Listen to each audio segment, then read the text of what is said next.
lo, this is the day that the Lord hath made. We will rejoice and be glad in it. We're certainly pleased to have you here today. Hardin County, Indiana campus, Louisville campus, Doscomata, E campus, those who are members of St. Stephen, those who may not be, we welcome you one and we welcome you all. We're certainly happy that you joined us today. Now, we are studying, as you know, our series for the month of August. Since we will be going back to school, back to work, things are opening up. We are studying from Who Moved My Cheese. That's about change, and change is in the air. Change is everywhere. And so we want you to know that things are not going to go back to the way they were before COVID-19. That's why we got the shirt, New Day, New Way. Things will not be going back the same. So after studying from this book, this series, it is hope that you will know how to anticipate change. Not only anticipate it, but adapt to change. That's what stops us. Adapt to change and do it quickly. Enjoy the change, but be ready to move on to change quickly again and again and again. Now this book, Who Moved My Cheese, is a simple parable. You will love it. I'm telling you, get it for your personal library. It's a simple parable that reveals profound truths. It is an amusing and enticing and entertaining, enlightening story of some characters who live in a maze and they look for cheese. And the cheese is to nourish them, make them happy. And cheese is a metaphor here for what we want in life. What do you want in life? That is your cheese. And the maze, where we see our characters running through the maze is where you spend time looking for what you want. The organization you work in, the family you're connected to, the community you live in, or the church that you attend. As you see the cheese is right there in the maze, but you have to go get it. And all of us have an idea what our cheese is, and we pursue it because we believe it will make us happy. If we get it, we often become attached to it. Whatever it is, we become attached to it. And if we lose it, then we can become traumatized. Look at Luke chapter 15, verse 4. Suppose one of you had 100 sheep and loses one of them. What do? You don't say, well, the wolves are going to have lamb chops today. No. You leave the other 99 sheep in the pasture and go looking for the one that got lost. And you look until you find it. And this is what happened. This shepherd counted. And shepherds count their sheep. 1, 2, 3, 4, 5, 6. They count them. When he got to 99, he looked around. A sheep is missing. He has a lost sheep. The sheep was lost. It didn't matter to him how it came to be lost. What the fact was, it was lost. And see, many times we want to, as we see in our little lesson, him and haw. We want to him and haw about things. But he knew the sheep was lost. Sheep can't find their way back home. A dog can do it, a cat can do it, but a sheep cannot find its way back home. It can get lost. But the shepherd has to go. So he diligently searches for the sheep until he found it, because the sheep couldn't make it back. Now, in our lesson today, we are going to look at the children of Israel. And if we could ask the children of Israel, we could interview them. I'm sure you would say to them while they was in slavery anyway, you say, what is your cheese? What do you dream of? What would you like to have more than anything in the world? I bet you they would say freedom. They had been dreaming, no doubt, of owning their own land, having a house, livestock. They had been in slavery for over 400 years, folks.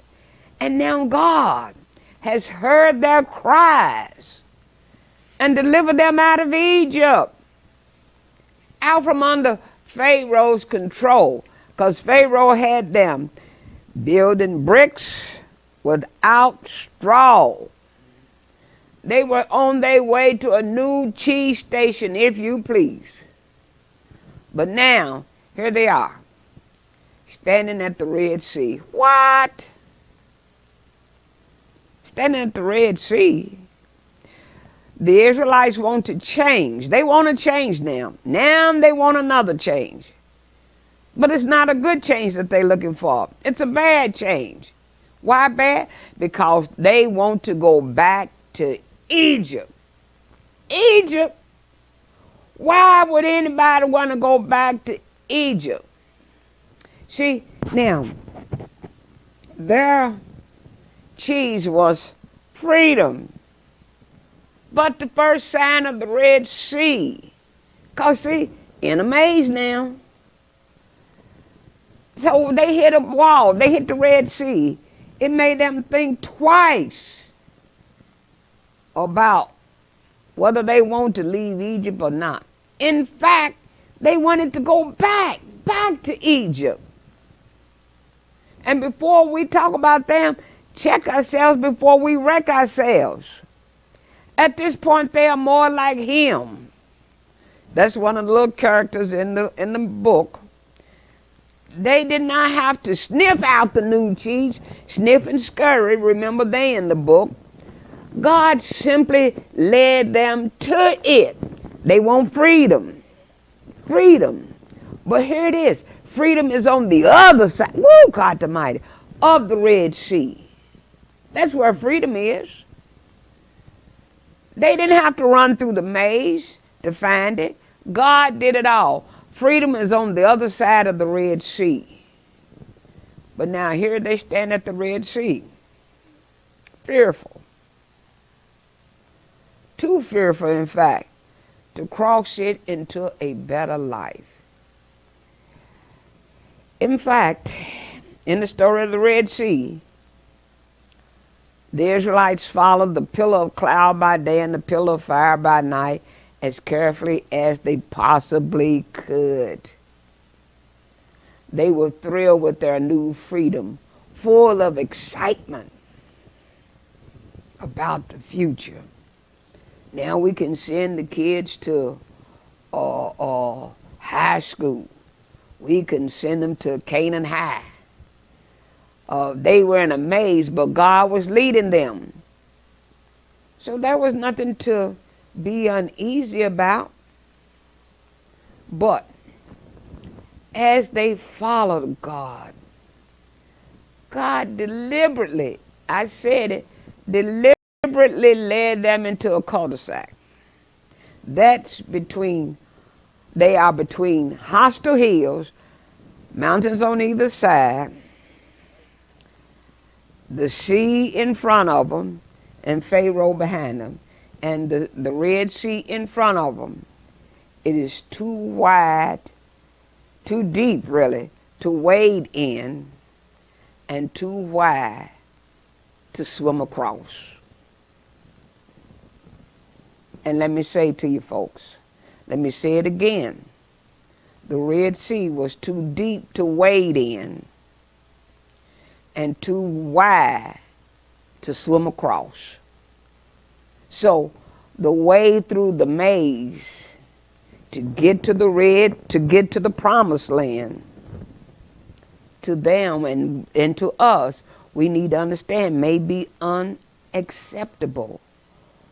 See, we want things nice and easy. but it may be unacceptable. And then it could be unexplainable. Why? Why would God take them that way? Did you ask him?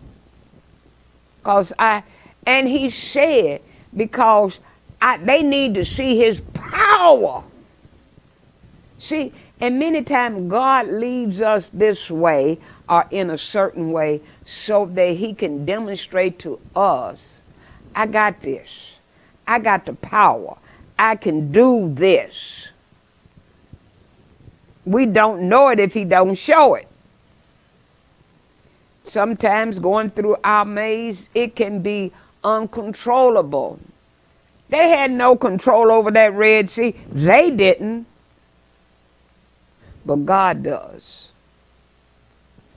And going through that can be unsafe. Now, here we come to our first point to ponder. When things change, are we willing to change? When will you move on?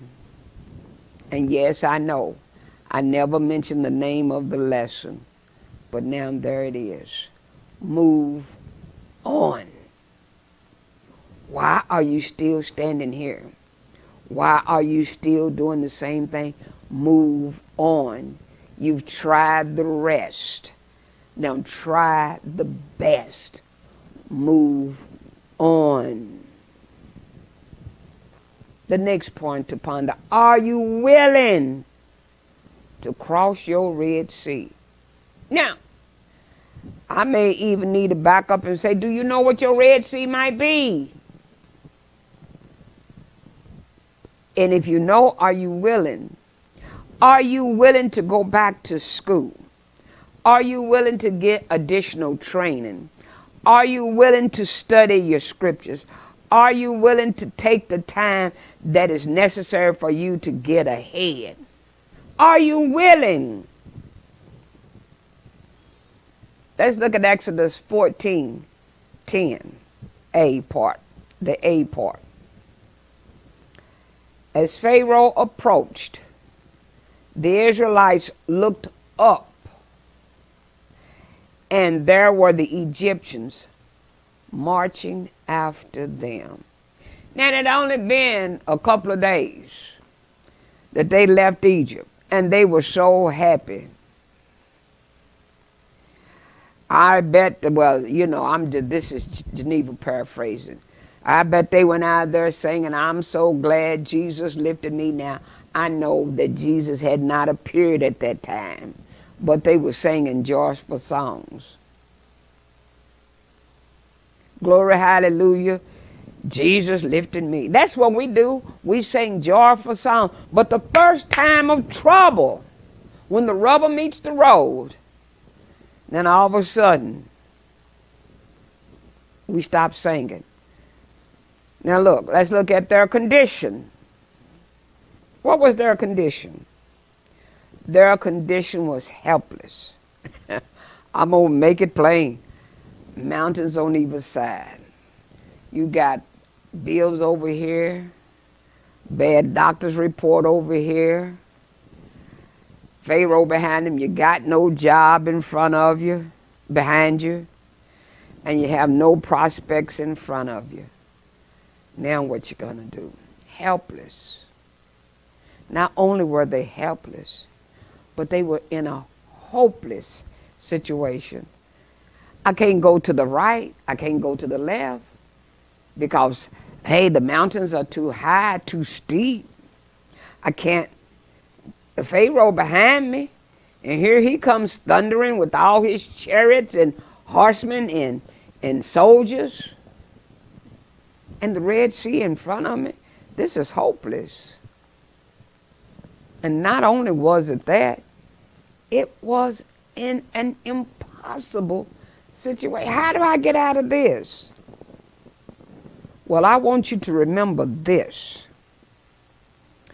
God will always, and notice I use the word always, provide a way leading to the next step in his plan.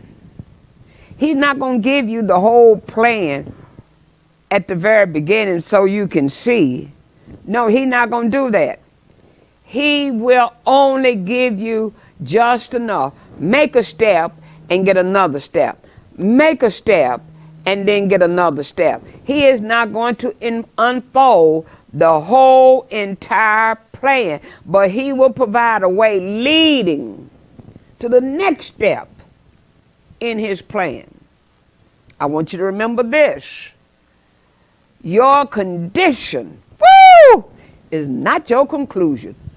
Now that's shouting territory. If I had a mic, I'd just drop it and walk on off the set, because nothing else needs to be said. If you can remember that, then guess what? That will help you right there. Your condition is not your conclusion. You may have a Red Sea blocking your way. Your condition is not your conclusion. You may have a river Jordan blocking your way. Your condition is not your conclusion. Look at Joshua 3, chapter 3, verse 13b. And it came to pass. Oh, stop right there. Oh, yeah, stop right there. It shall come to pass. Now, let me say this. I got to say this. Woo, this is good stuff right here. In the Bible, you will see the phrase, and it came to pass, 398 times. Anytime God says something that often in his word, you can bet it's important to him for you to know it. And it came to pass. I don't care what you're going through. It didn't come to stay. It will pass. Now let me go back to finish reading. And it shall come to pass, as soon as the soles of the feet of the priests who bear the ark of the Lord of all the earth, shall rest in the waters of the Jordan, that the waters of the Jordan shall be cut off. The waters that come down from upstream, and they shall stand as a heap.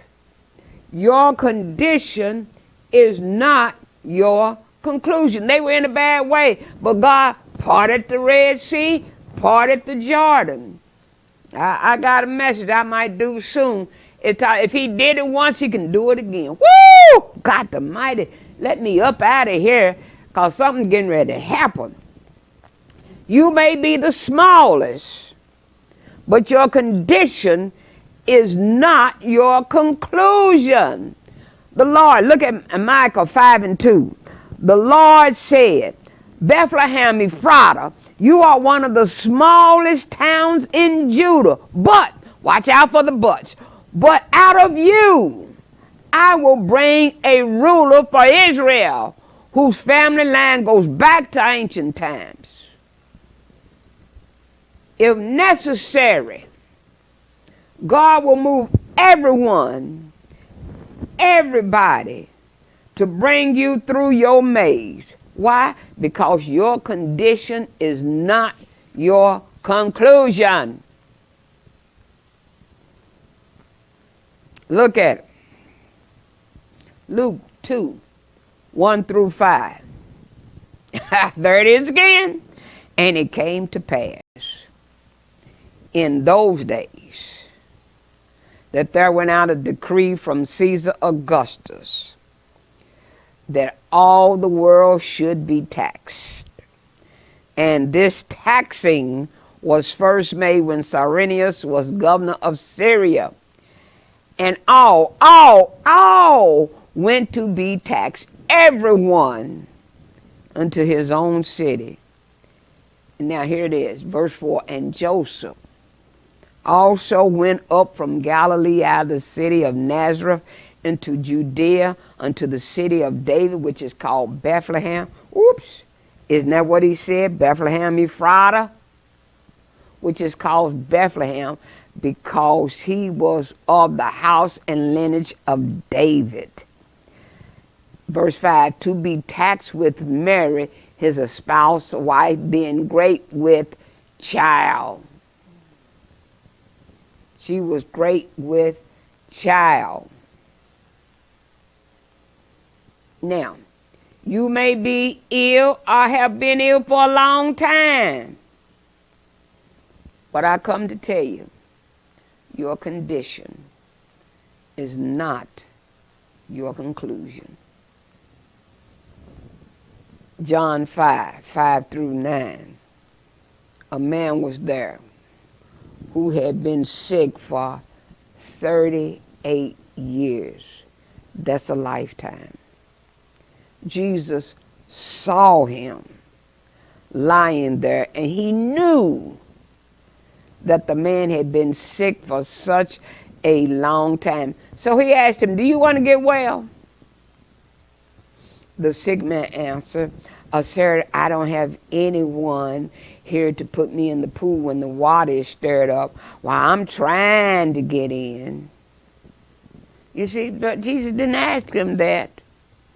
Well, I'm trying to get in. Somebody else gets there first. Jesus did not ask him that. He said, do you want to be well? Do you want to get well? And the man started giving excuses why he was still laying there. But Jesus said to him, get up, pick up your mat and walk. Immediately, the man got well. He picked up his mat and he started walking. Now let's look at Luke 8:43 through 44. And by the way, I didn't tell y'all, but I'm reading out the Good News translation. Among them was a woman who had suffered from severe bleeding for 12 years. She had spent all she had on doctors, but no one had been able to cure her. And the interesting thing when Luke tells this, that this woman had suffered bleeding for 12 years, Jesus was on his way to see a sick child who was 12 years old, but she was dying. So Luke he tough here. This woman had been sick as long as this little girl Jesus was going to see about had been living 12 years. She had spent all she had on doctors, but no one had been able to cure her. Now see, there's a sermon right there too. She spent all she had on doctors, but no one had been able to cure her. Doctors with no healing power. That's our problem. We keep going to doctors with no healing power. Woo! She came up in the crowd behind Jesus, touched the edge of his cloak, and her bleeding stopped at once. Her bleeding stopped at once.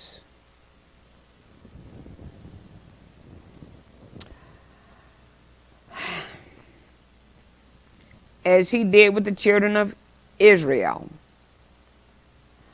the Lord occasionally does the same thing with us. Why?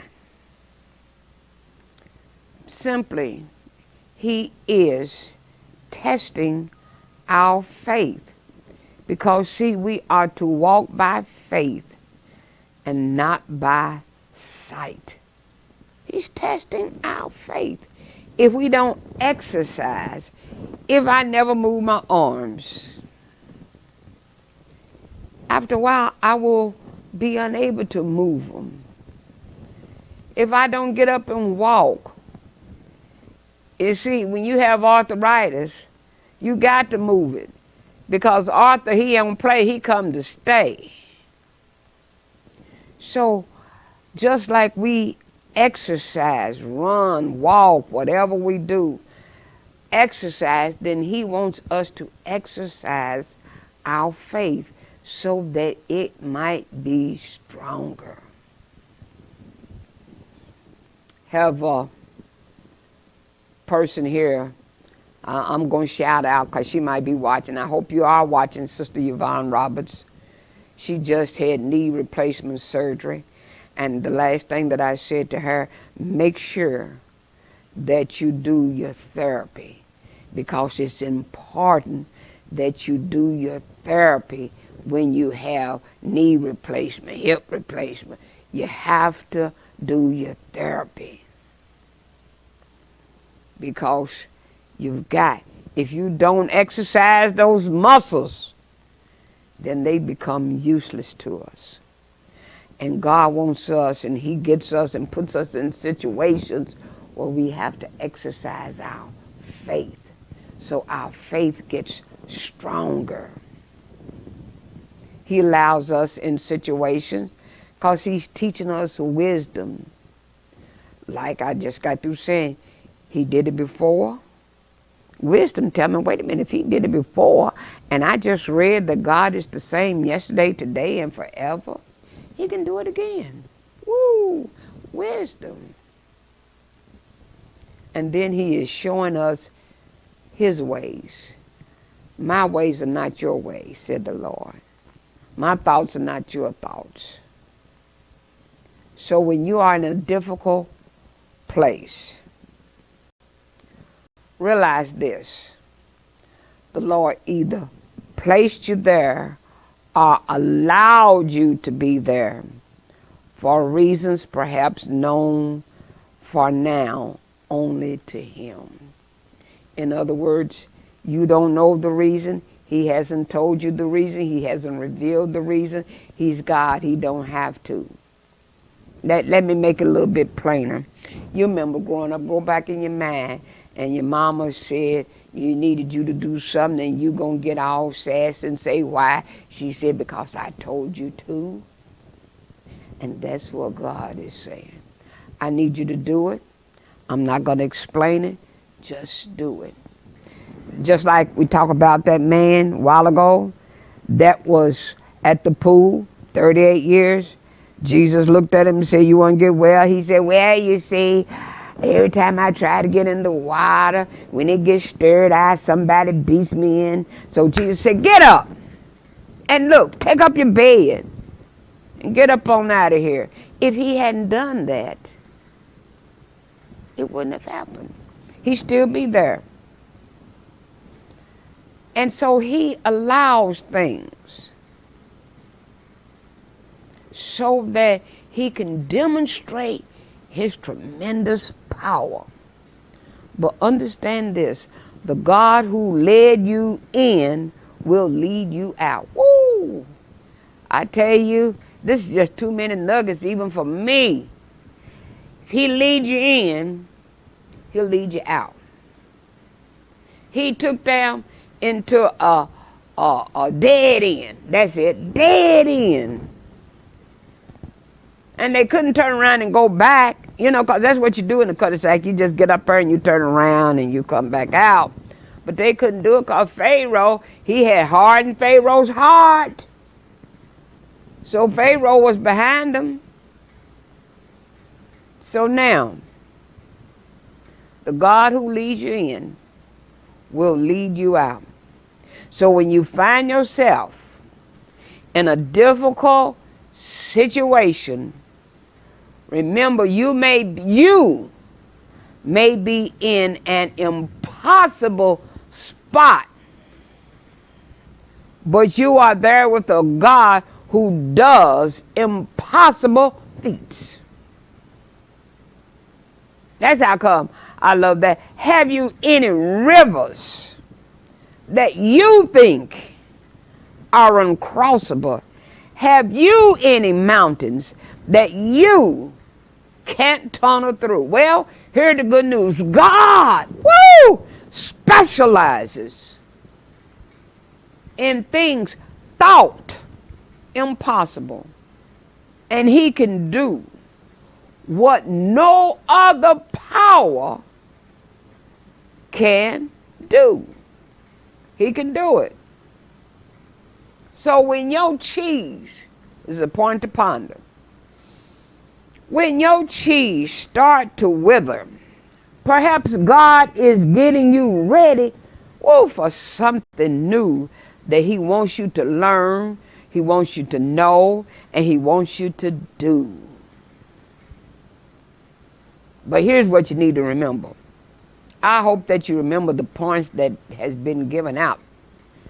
Remember that he will never put us where his presence will not sustain us. Okay, make it personal. Remember, he will not put me where his presence will not sustain me. His presence will keep me. His presence will uphold me. Remember that we have the blessed assurance that he will keep us through impossible times and preserve us despite impossible odds. Let me say that again. We have blessed assurance.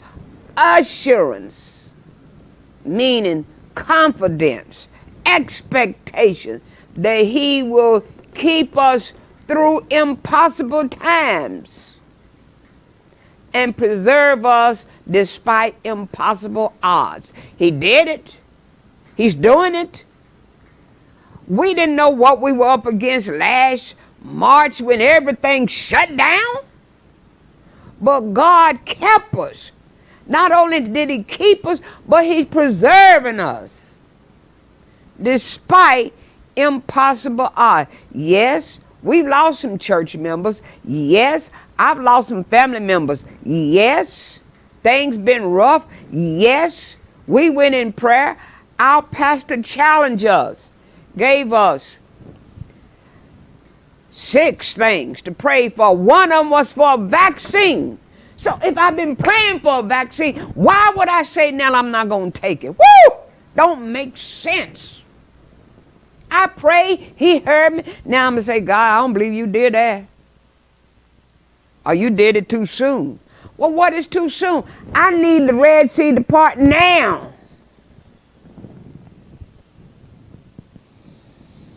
If God has allowed your cheese to run out, move on. He has another cheese mount for you. And I have to ask you, do you believe it? Do you believe it? You got to understand this. When the cheese gets moved, it is by God's appointment. Because he won't. We're going to see this next week as well. Because the church sat right where it was. And God had to move them. So it's by God's appointment. But it's in his keeping, under his provision, and for his time. I tell you, folks, if I had a mic, I would have dropped it and been out of here so long ago until Sister Sharon, the producer, she'd have to run down the hall and bring me back because I'd be gone because this is too good just to sit here. But let me go on because my time is... But let's look at Exodus chapter 14, verse 10b through 12, because you remember we stopped at 10a when it said, as Pharaoh approached, the Israelites looked up, and there was the Egyptians marching after them. Well, let's go back.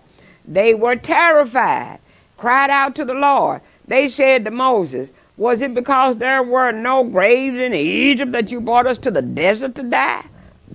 Oh, come on, people. What have you done to us by bringing us out of Egypt? Well, you wanted to come out of Egypt. Didn't we say to you in Egypt, leave us alone? No. Let us serve the Egyptians. It would have been better for us to serve the Egyptians than to die in the desert. My Lord. That sounds like some of us.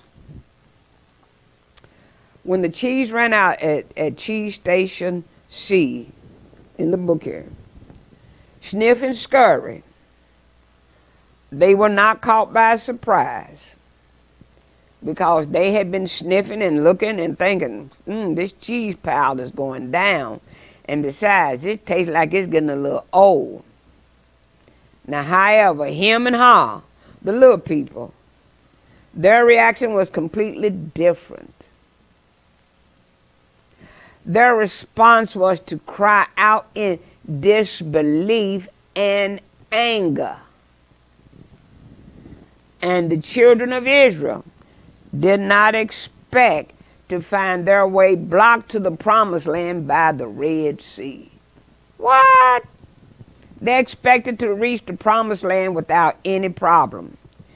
And let me stop here and say, do not think that your life, just because you came to Christ, you've been on this journey a long time, then if you've been on this journey a long time, you know that does not eliminate you from having problems. Him and Hall complained about the injustice, rather, of not having cheese. And they wanted to return to their old way of life. And we see the same thing with the children of Israel. Look at their response. They cried out. Yeah, they cried out to the Lord. But they looked at Moses. So when your cheese moves, who do you look to? Who do you look to? The old school song said we confide in friends and loved ones, but we find they have problems too. But there's a God who rules earth and heaven, and he knows, yes, he knows just how much we can bear. They cried out to the Lord, but looked at Moses. And then they complained about Moses. They looked at Moses and complained about him. Said, hey, Moses, this is your fault. We said to you in Egypt, didn't we say it? Yeah, we said it. We said, leave us alone. In Egypt, we had a chariot in every driveway. We had a fish in there. We had a chicken in every pot. And you know, old school saying, and they didn't have a pot to, you know what I'm saying. They were fault finding, talking crazy. And that's what we see that's going on right now in our world today. We wanted to see and we wanted a vaccine, and now that we haven't, we're finding fault, talking crazy. Talking about, I don't want no mask on, I can't breathe. Well, guess what? George Floyd couldn't breathe, and I bet he would have taken a mask, but no, we had knee on his neck. He said, I can't breathe. Then everybody want to walk around with the mask on talking about I can't breathe. But I don't want the mask on. The vaccine came too quick. Well, you prayed for it. And then when he sends it, you say, oh no, see, we've been having cancer for how long? And they ain't never cured cancer. They still can't cure common cold. Well, you see, we still got the flu. Stop talking crazy. Take the blessings God has given you and move on. You want to cling to the old way of life? The old way of life wasn't a good life. And let me just tell you something while I'm saying what I'm saying. If you think you're going to go back before pre-COVID days, it ain't going to happen. This is it. Church services will never be the same because you wasn't doing it God's way in the first place. He didn't tell us build. Okay, I'm getting the next week's lesson.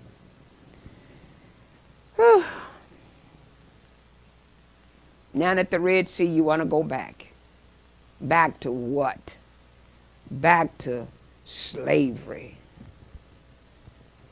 Well, I don't care how bad it is. And I know the United States have a whole lot of faults. But I do not wish for my race of people to go back to slavery. I mean, we in a kind of little slavery like now. You don't give us much money to live on. We can work and do the same job, have more education. And yet, you won't give us as much money. Ooh. I don't want to go back. If there's any going back, I'll take the song by Andre Crouch. He said, take me back to the place where I first received you. Take me back to where I first saw the Lord, met the Lord, because I need to get some things right. But I'm never going back. I'm not going back to Africa. I'm not going back into slavery. I'm not going back to act like you want me to act. Yes, boss, is not going back. Now, put that in your pipe and smoke it. Even Jesus said, if you put your hands to the plow and look back, let alone go back and look back, you're not fit for the kingdom of heaven. I'm not going back. I'm going on with the Lord. So, let's look to, Exodus 14, 13 through 15. Moses answered the people, do not be afraid. Stand firm, and you will see the deliverance the Lord will bring you today. The Egyptians you see today, you will never see again. The Lord will fight for you. You need only to be still. Then the Lord said to Moses, say to Moses, why are you crying to me? Tell the Israelites to move on. Why are you crying to me? Tell St. Stephen, move on. Why are you crying to me? Tell the church, move on. Move on. I'm not going to part the Red Sea until you got the faith and ready to step out into the Red Sea. When you do move, you can find new cheese. You want to go back, where you going? Ask yourself, what am I going back to? If God wants you to move, then move. Look at Philippians. Put that on back up there for me, sweetheart. Thank you. No, dear brothers and sisters, I have not achieved. I have not arrived. But I focus on this one thing. Forgetting the past and looking forward to what lies ahead. I press on to reach the end of the race and receive the heavenly prize for which God, through Christ Jesus, is calling me. It says us. I can read it, but me. So if you want to go back, ask yourself this question, back to what? If God wants you to move, then move. Change is inevitable. And you can quote me on that. I love the first one. If you can't change the people around you, then change the people around you. My girl is good. She even got up there who he was that said it. Because I just said local DJ. I could. But if you can't change the people around you, change the people around you. Winston Churchill said this, there is nothing wrong with change if it's in the right direction. When you blame others, you give up your power to change. And change is the law of life. And those who look around, who look only to the past, are certain to miss the future. Change is the law of life. I just got through looking up the words because it'll be in one of the lessons. Everything must change. Nothing stays the same. I think it was written by George Benson, I think. Now, the last, consider how hard it is to change yourself. And you'll understand what little chance you have in trying to change others. That's our lesson for today. Next week, woo, I tell you, this girl is on it. Next week, we're going to talk about the gathered church, the scattered church. It promises to be a good one. Move on. See you next week.